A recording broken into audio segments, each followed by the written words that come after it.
السلام علیکم دوستو، آج کے بیان میں آپ کا خوشامدید۔ میرا نام ہے رستم اقبال اور آپ دیکھ رہے ہیں آر اقبال بیان یوٹیوب چینل۔ آج پھر سے ہم سب جن کا بیان سننے جا رہے ہیں ان کا نام ہے حضرت جی مولانا سعد صاحب دامت برکاتہ، جو پوری دنیا کے تبلیغی جماعت کے امیر ہیں۔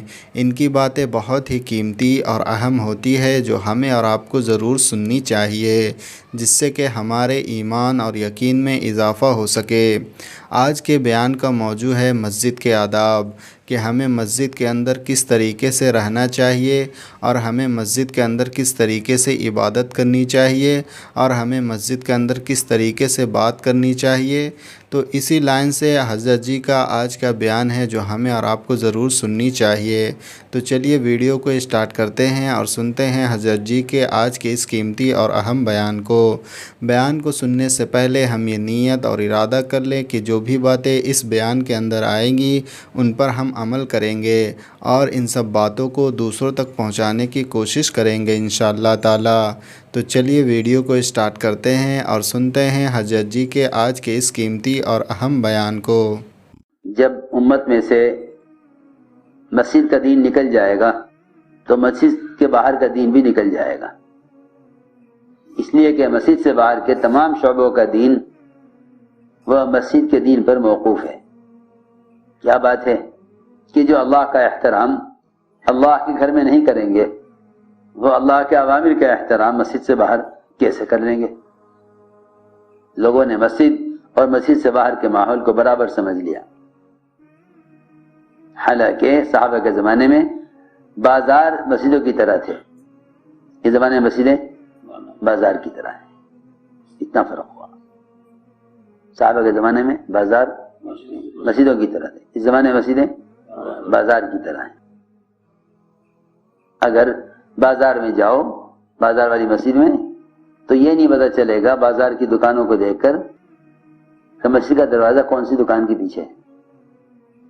مسجد کا دروازہ تلاش کرنا پڑتا ہے بازار میں کہ کس طرف کو مسجد کا دروازہ ہے، حالانکہ صحابہ مسجدوں کے قریب گھر اور دکانوں کو لانا انتہائی برا سمجھتے تھے۔ جن صحابہ نے اجازت بھی چاہی کہ ہم گھر مسجد کے قریب کر لیں تاکہ تکبیر اولیٰ مل جاوے اور مسجد قریب ہو جاوے، آپ نے فرمایا کہ نہیں، گھروں کو مسجد سے دور رکھو۔ تو میں نے عرض کیا کہ صحابہ کے زمانے میں بازار مسجدوں کی طرح تھے۔ کیا مطلب؟ مطلب یہ ہے کہ وہ جس احکام کی پابندی سے مسجد میں رہتے تھے اسی طرح پابند مسجد سے باہر بھی رہتے تھے۔ مسجدوں کے اندر آوازیں بلند کرنا یا مسجد میں کسی کو آواز سے بلانا یہ اتنا برا سمجھا جاتا تھا، اتنا برا سمجھا جاتا تھا کہ عمر رضی اللہ تعالیٰ عنہ ایسا کرنے والوں کو فرماتے کہ اس کو مسجد سے باہر نکال لو، مسجد سے اس کو باہر نکال لو۔ اب تو جیبوں کے اندر موبائل بجتے رہتے ہیں، نماز ہوتی رہتی ہے، سارا گانا بجانا ان موبائلوں کے ذریعے مسجد میں آ گیا، حالانکہ ایسے آدمی کو چاہیے نماز توڑ دے اور موبائل بند کرے، ورنہ دوسروں کی نماز کے خلل کا گناہ اس شخص کو ملے گا جس کی جیب موبائل بج رہا ہوگا۔ سارے نماز کی بے ادبی کا اور سارے نمازیوں کے نماز کے خلل کا گناہ تنہا اس شخص کو ملے گا۔ اس کو چاہیے کہ اپنے آپ کو گناہ سے بچانے کے لیے نماز توڑ دے، موبائل کو بند کرے۔ یہ نہیں کہ نماز میں ہوں کیسے بند کروں۔ پہلی غلطی تو یہ کہ نماز میں لے کر کیوں آیا۔ اس شیطان نے ساری عبادات اور سارے دعوت کے کام کو بالکل ظلمتوں سے بھرا ہوا ہے، ظلمتوں سے، تو میری بات یاد رکھیں، ظلمتوں سے بھرا ہوا ہے۔ ساری عبادات کا نور سلب کر لیا ان حالات نے، سلب کر لیا ان حالات نے۔ ایسے بھی ممالک ہیں جہاں لوگ چاہتے ہیں کہ جب نماز ہو تو امام میں نظر آ رہے، جب نماز ہو تو امام نظر آ رہے، تصویریں لگا دی، اسکرین لگا دی مسجد میں، ہر سب والے دیکھیں امام، ہر سب والے امام کو خطبہ دیکھیں، امام کو دیکھیں۔ ساری عبادات کا نور سلب کر لیا ہے ان جدید حالات اور ذرائع نے۔ ایسے بے عقل ہیں، ایسے بے عقل ہیں اس کو ترقی سمجھتے ہیں، حالانکہ ہلاکت کی طرف جا رہے، حالانکہ ہلاکت کی طرف جا رہے، یہ ترقی سمجھتے ہیں۔ اب تو مسجدوں میں گانے بجانے کی، موبائلوں کی آوازیں، گانے لگائے ہوئے ہیں گھنٹیوں کی جگہ، وہ بجتا رہتا ہے، نماز ہوتی رہتی ہے۔ عجیب سا احساس مردہ ہو گیا۔ احساس کیسا؟ مردہ ہو گیا۔ دیکھو عمر رضی اللہ تعالیٰ عنہ، مسجد میں آواز کا بلند کرنا یا مسجد میں کوئی بھی ایسی بات کرنا جس کا دین سے، آخرت سے کوئی تعلق نہ ہو، یا مسجد میں شاعری کرنا، ایسے اشعار جن سے دین کا کوئی فائدہ نہیں ہے۔ ورنہ حضور اکرم صلی اللہ علیہ وسلم نے اپنے شعراء صحابہ سے اشعار مسجد میں بھی سنے ہیں، ایسے اشعار جن سے دین کا کوئی فائدہ نہیں، اور گمشدہ چیز کا اعلان مسجد میں کرنا، اس کو صحابہ کے زمانے میں انتہائی برا سمجھا جاتا تھا۔ فرماتے ہیں صاحب نے یزید کہ میں سویا ہوا تھا مسجد میں، اچانک ایک آدمی نے، میں سویا ہوا تھا، اچانک ایک آدمی نے مجھے ایک کنکر اٹھا کے مارا۔ میں اس کنکر کی لگنے سے گھبرا کر اٹھا، اچانک دیکھا تو کنکر مارنے والے حضرت عمر بن خطاب تھے، حالانکہ آواز دے کر بھی اٹھا سکتے تھے، لیکن مسجد میں آواز نہیں دی۔ یہاں تو صبح سے شام تک چیختے ہیں، فلاں نے تو کہاں اور میں کہاں، متوجہ کیا، ابھی تو بلانے کے لیے آواز نہیں دی، بلکہ کنکر اس کے پھینک کر ماری، اس سے وہ اٹھا، دیکھا تو مارنے والے حضرت عمر تھے، مجھے اشارے سے بلایا، جب میں اٹھ کے دیکھا میں نے کنکر مارنے والے کو، حضرت عمر نے مجھے بلایا، اور مجھے بلا کر پھر مجھ سے کہا کہ جاؤ یہ دو آدمی جو ہیں انہیں میرے پاس پکڑ کر لاؤ۔ چنانچہ فرماتے ہیں میں ان دونوں آدمیوں کو پکڑ کے لایا حضرت عمر کے پاس۔ حضرت عمر تم کون ہو؟ ان دونوں نے کہا کہ ہم طائف سے آئے ہیں، یہاں رہنے والے نہیں ہیں بلکہ طائف سے آئے ہیں۔ حضرت عمر نے فرمایا اگر تم دونوں اس شہر کے ہوتے تو میں تمہیں سخت سزا دیتا، مسجد میں آواز بلند کرنے پر، سخت سزا دیتا مسجد میں آواز کے بلند کرنے پر۔ ایک روایت میں عمر رضی اللہ تعالیٰ عنہ نے مسجد میں ایک آدمی کی آواز سنی تو بار بار فرمایا غصے میں، ارے تجھے خبر بھی ہے تو کہاں ہے، ارے تجھے معلوم بھی ہے تو کہاں ہے، یہ معلوم بھی ہے تو کہاں ہے۔ یعنی عمر رضی اللہ تعالیٰ عنہ اس کے مسجد میں آواز بلند کرنے کو اتنا برا سمجھ رہے تھے کہ بار بار فرما رہے تھے ارے تجھے پتہ ہے تو کہاں ہے۔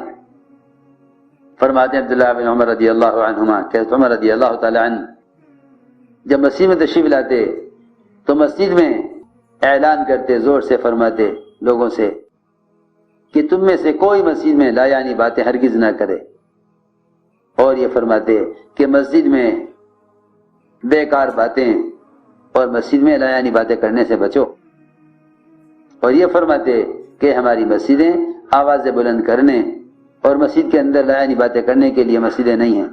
عمر رضی اللہ تعالیٰ عنہ نے مسجد کی ایک جانب، مسجد سے باہر ایک چبوترا بنوایا تھا اور نام رکھا تھا اس کا بطیحہ، اور فرمایا کرتے تھے کہ جس آدمی کو کوئی دنیا کی بات، ضروری بات بھی کرنی ہو، کسی سے کوئی بات کہنی ہے، تجارت سے متعلق کوئی ضرورت کی بات کسی سے کرنی ہے، تو فرماتے تھے کہ جسے کوئی بات کرنی ہو یا کوئی شاعر پڑھنا ہو یا آواز اپنی بلند کرنی ہو، اس کو چاہیے کہ وہ مسجد سے نکل کر اس چبوترے پر چلا جائے، مسجد کے اندر لا یعنی باتیں اور مسجد کے اندر شاعر شاعری اور مسجد کے اندر آواز بلند نہ کرے۔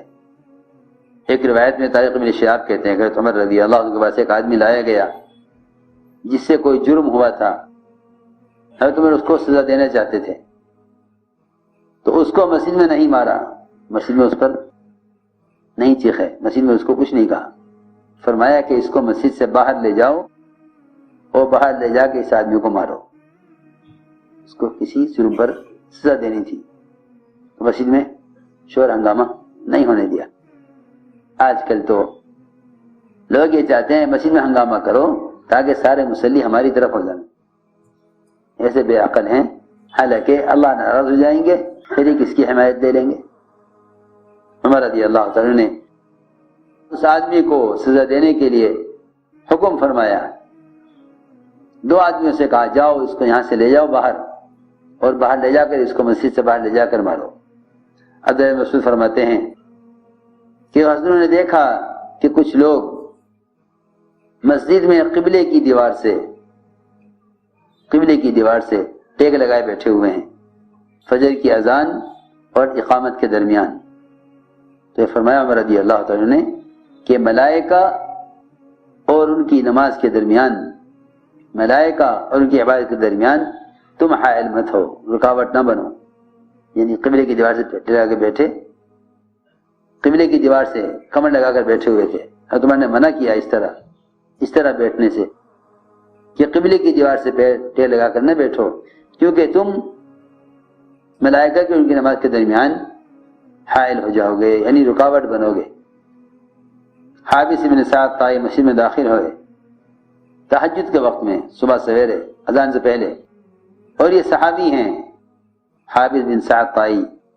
انہوں نے دیکھا کہ کچھ لوگ صبح صادق کے وقت مسجد کے اگلے حصے میں صف اول سے بھی آگے نماز پڑھ رہے ہیں، تو فرمایا کہ یہ تو ریاکار ہیں، ریاکار، رب کعبہ کی قسم ریاکار ہیں، ریاکار۔ کیوں کہ اس جگہ نماز پڑھیں گے تو سب دیکھیں گے۔ فرمایا کہ ان کو ڈراؤ اور ان کو یہاں سے ہٹاؤ، اس لیے کہ جو ان کو ڈرائے گا اس نے اللہ کے رسول کی اطاعت کی ہے۔ چنانچہ لوگوں نے آ کے ان کو یہ بات بتائی اور ان کو وہاں سے ہٹایا۔ پھر یہ فرمایا کہ مسجد کے اگلے حصے میں، اگلی صف میں رات کو ملائکہ عبادت کرتے ہیں، اگلے حصے میں رات کو ملائکہ عبادت کرتے ہیں۔